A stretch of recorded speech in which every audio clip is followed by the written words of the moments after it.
আমি বারবার একটা কথা বলি যে কোনো মানুষকে ভালোবাসে না, কোনো মানুষকে সত্যিকার অর্থে ভালোবাসে না। শুধুমাত্র আপনার রব আল্লাহই আপনাকে ভালোবাসে। আপনি আজ হোক আর কাল হোক এটা বুঝতে পারবেন। আপনার গার্লফ্রেন্ড আপনাকে ভালোবাসে না, আপনার স্বার্থকে ভালোবাসে, আপনার অবস্থানকে ভালোবাসে, আপনার পরিবারের লোকজন আপনার অবস্থানকে ভালোবাসে।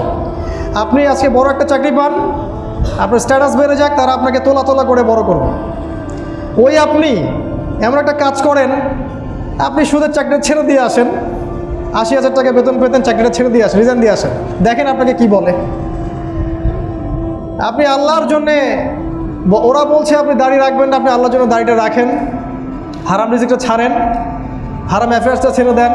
আপনার বড় ব্যবসা আছে কিন্তু হারাম, আপনি ছেড়ে দিয়ে পরিবারবর্গের কাছে আসেন, বলেন যে আমি আল্লাহর জন্য হারাম ব্যবসা ছেড়ে দিচ্ছি, দেখেন আপনাকে ভালোবাসে কিনা। মানুষকে ভালোবাসে না, অনলি আল্লাহ আমাদের রব আমাদেরকে ভালোবাসা। তো আল্লাহর জন্য সব ছাড়ার মানসিকতাটা থাকতে হবে। আল্লাহই আমার সব, আল্লাহই আমার রব, আল্লাহর জন্যই আমার জীবন, আল্লাহর জন্যই আমার মৃত্যু। কেউ আমার সাথে নাই, কেউ আমার সাথে যাবেও না। তাই দুনিয়ার এই সংক্ষিপ্ত সময়টা এই মানুষগুলোকে খুশি করার জন্য ব্যয় করবেন না। আল্লাহকে খুশি করতে চান, আল্লাহর কাছে ফেয়ার থাকেন, আল্লাহ আপনাকে সম্মানিত করে দেবেন ইনশাআল্লাহ। আল্লাহ পাক বলেছেন, যখন কোনো বান্দা আমার হয়ে যায়, আমি তার হাত হয়ে যায়, আমি তার কান হয়ে যায়, চোখ হয়ে যায়, পা হয়ে যায়। তিনি বলেছেন, যখন কোনো বান্দা আমার দিকে এগিয়ে আসে এক হাত, আমি কি 2 হাত এগিয়ে যাই। ও হেঁটে আসলে আমি দৌড়ে চলে যাই। আল্লাহ আরও বলেছিলেন যে যখন আমি কোনো বান্দাকে ভালোবেসে ফেলি, তখন আসমানের ফেরেশতাদের সামনে আমি তার নাম ঘোষণা করি এবং জিবরাইলকে ডেকে বলি যে আমি ওই বান্দাকে ভালোবাসি, তুমিও তাকে ভালোবাসো। আপনি দেখবেন দিনের ব্যাপারে কবুলিয়াত এমনি এমনি আসে না। আল্লাহ যদি তাকে ভালো না বাসেন, সে ব্যক্তির মধ্যে দিনিয়াত কবুলিয়াত আসবে না।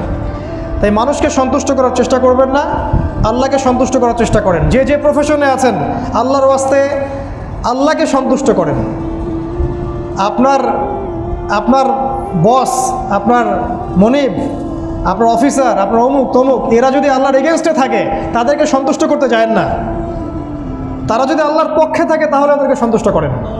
যে আল্লাহর এগেনস্টে থাকে তাদেরকে সন্তুষ্ট করতে যায়েন না, আল্লাহ আপনাকে ভুলে যাবেন। আল্লাহ পাক কিন্তু বলেছেন সূরা তাহার মধ্যে যে আল্লাহ পাক এইসব মানুষদেরকে, যারা আল্লাহকে বাদ দিয়ে অন্যকে সন্তুষ্ট করতে চায়, তাদেরকে আল্লাহ পাক কিয়ামতের দিনে অন্ধ করে উঠাবেন এবং তারা বলবে, কেন আজকে আমাদেরকে অন্ধ করে তোলা হলো? আল্লাহ বলবেন, তোমার কাছে আমার উপদেশ পৌঁছে গিয়েছিল, সেদিন তুমি আমাকে ভুলে গিয়েছিলে, তাই আজকে আমি তোমাকে ভুলে গেলাম।